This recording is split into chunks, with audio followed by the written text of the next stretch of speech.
We struggle. Every single day, we battle with problems that seem insurmountable. The mortgage payment that is due, the relationship that is falling apart, the career that feels like it is going nowhere.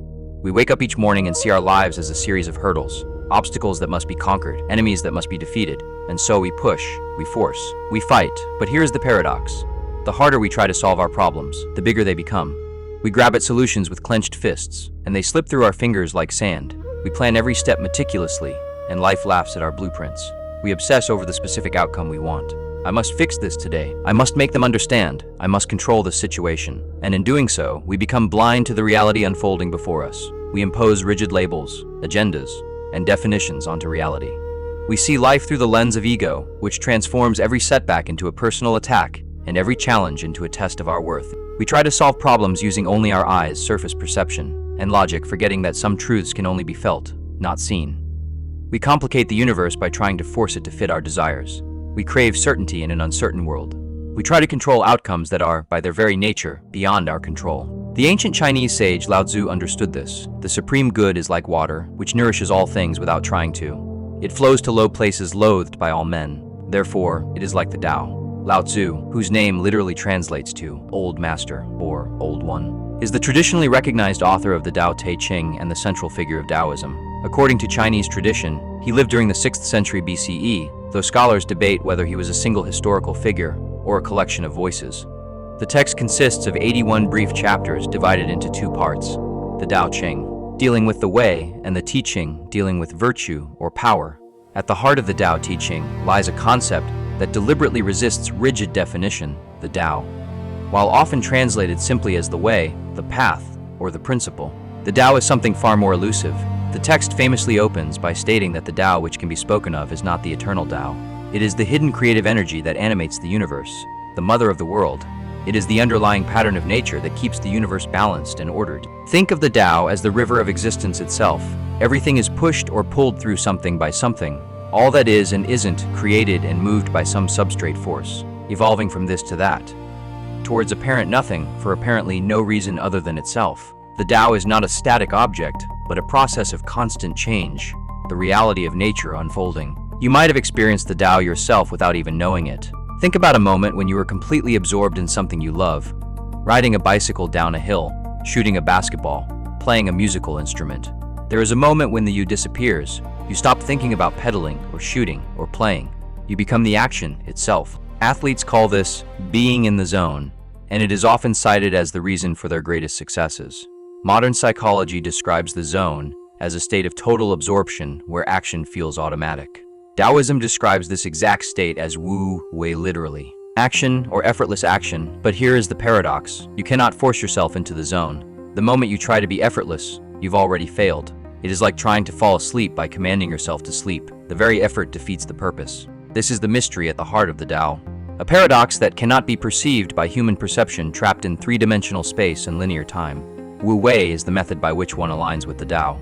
It is often translated as non-action, actionless activity, or effortless action. A common misconception is that Wu Wei means laziness, apathy. It is none of that. Wu Wei is the art of acting without forcing. It is strategic passivity, waiting for the precise moment to act so that the action feels natural and frictionless. It is the difference between swimming with a current versus struggling upstream. It is described beautifully in the Tao Te Ching. The master does nothing, yet he leaves nothing undone.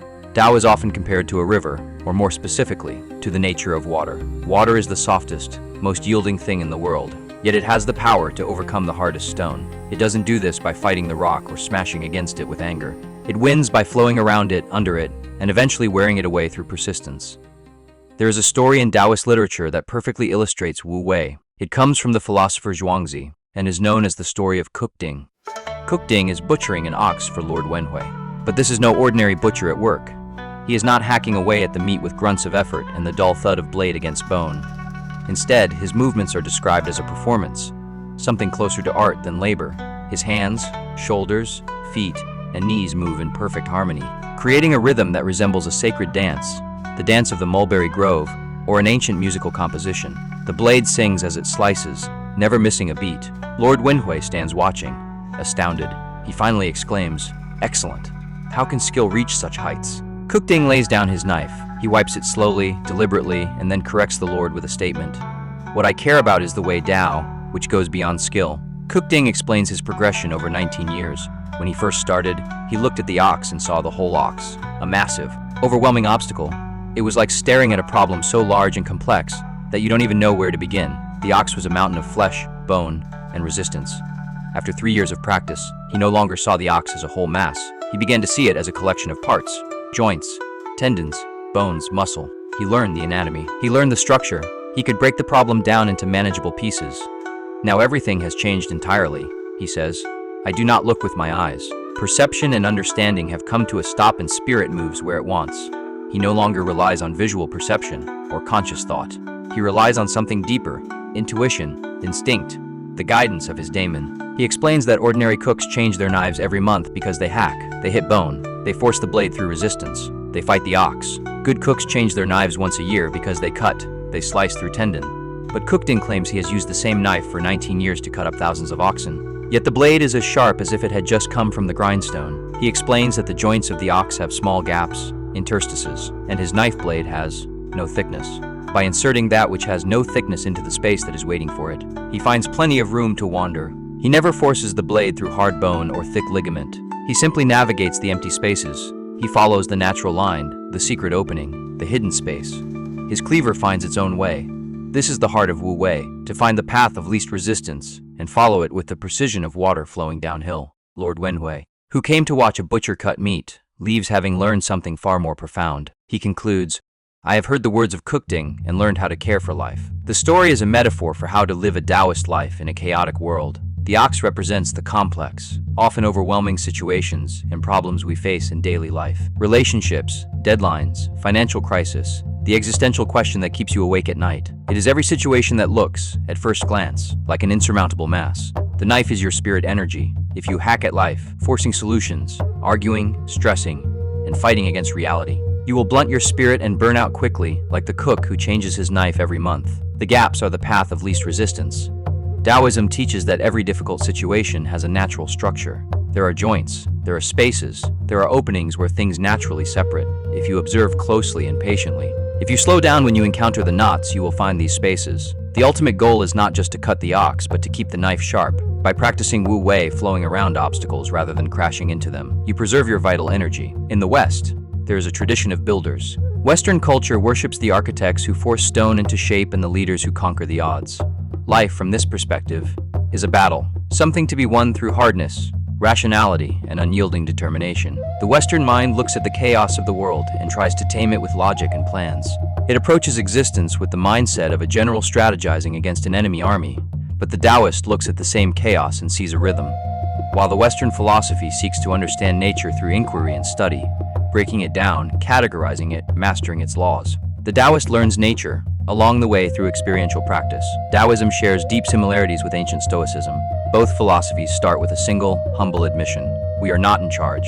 They both teach the art of radical acceptance. While they come from opposite ends of the ancient world, they meet at the summit, a place of inner tranquility where the noise of the world falls away, and we are finally peacefully at home in the present moment. Both remind us that nothing is truly under control, and perhaps letting go is the only option. To use the Tao in daily life is to shift from a mindset of conquering life to one of navigating it. A modern example of Wu Wei is being stuck in traffic. Fighting it with anger or weaving dangerously through lanes is resisting the flow. Using the Tao means accepting the delay as the current reality, relaxing your grip on the wheel, and moving with the traffic rather than against it. In an argument, be like water. Do not meet rigidity with rigidity. Instead, flow around the obstacle. By yielding and staying calm, you often disarm the other person and find a solution that a head-on collision would miss. Taoism teaches that we control our actions, but not the results. If you are attached to a specific outcome, you become a prisoner of that desire. Act, and then let the result be what it will be.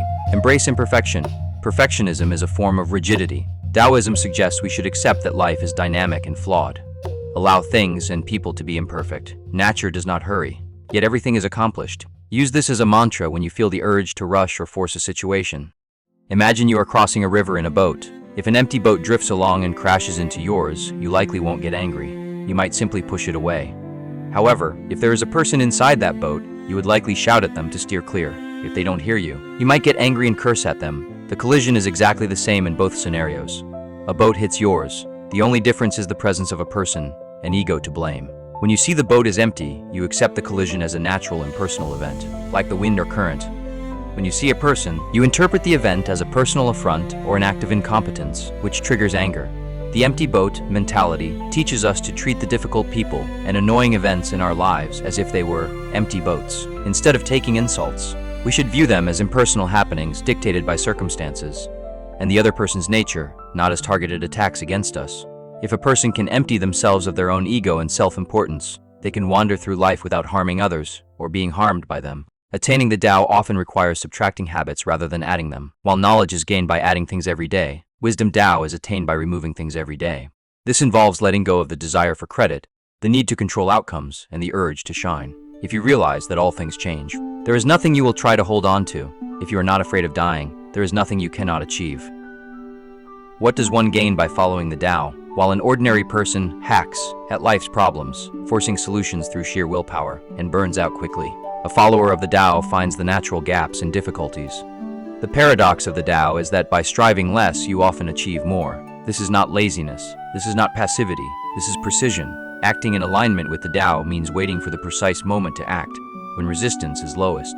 When the current is already flowing in your direction, by relying on intuition rather than just rigid logic or perception, you enter a state of flow where action happens naturally and spontaneously.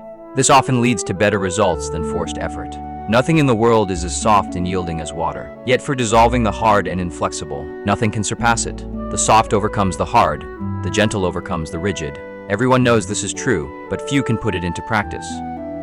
By adopting the nature of water, one becomes invincible. Because you do not contend or fight head-on, you cannot be broken. You become capable of handling any change or crisis. Because, like water, you instantly adapt to the shape of the container or the terrain. This flexibility makes you unbreakable in the face of chaos.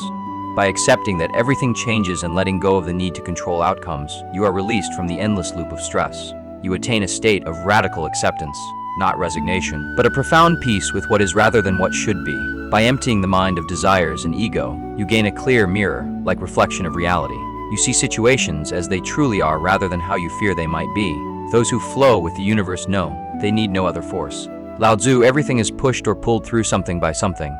All that is and isn't created and moved by some substrate force, evolving from this to that, towards apparent nothing for apparently no reason other than itself. The Tao is that movement, the river that carries all things. While these concepts are ideals that may contain contradictions, they provide a necessary counterweight to the brutish mindset of modern culture, the belief that things must always be different, or that we must constantly strive for what we already possess.